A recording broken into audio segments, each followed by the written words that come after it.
փաստացի ոչ մի բանի մասին էր հանդիպում, որը այս պարագայում եւ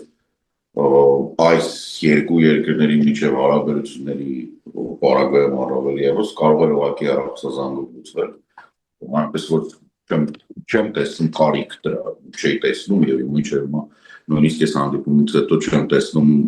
անհրաժեշտություն անձնական հանդիպման, բացի իհարկե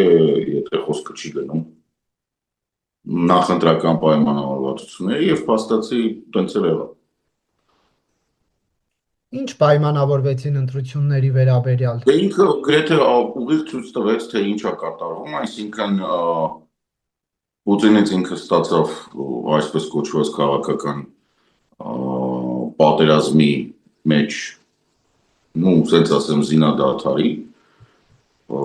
առաջարկ այն պարագայում, եթե ռուսական ուժերը մտնեն ազգային ժողով, այսինքն Նիկոլը չխանգարի, որպեսզի եւ դա միևնույն ժամանակ աջակցի առաջի հայացքից տարօրինակ է թվում, բայց մենք տեսնում ենք, դա եթերների բաշխվածությունն է, դա Փաշինյանի կողմից վերահսկվող մեդիայի, այսինքն հեռուստատեսության ուշադրությունն է այդ ուժերի նկատմամբ, որը հիմա էլ պակաս չի, կարող է մի բան էլ ավելանա, այսինքն թեման որն է լինելու է ոնց որ լուսաբանվելու է հիմնականում այդ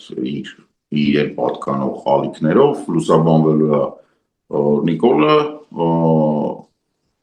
Կարապետյանի այդ ուժը, որը իրանց ձևովն է, եւ մեծ հավանականությամբ Ռոբերտ Քոչարյանի ինչ ձևով որ Ռոբերտ Քոչարյանը գնա, Տեսեր Սարգսյանը ասաց, որ չի գնում, հետեւաբար տեղից ոնց որ թեթև ենք։ Էս է։ Այսինքն առաջին հայացքից եւ երկրորդ հայացքից սա է, որ պայմանավորվել են սրա շուրջ։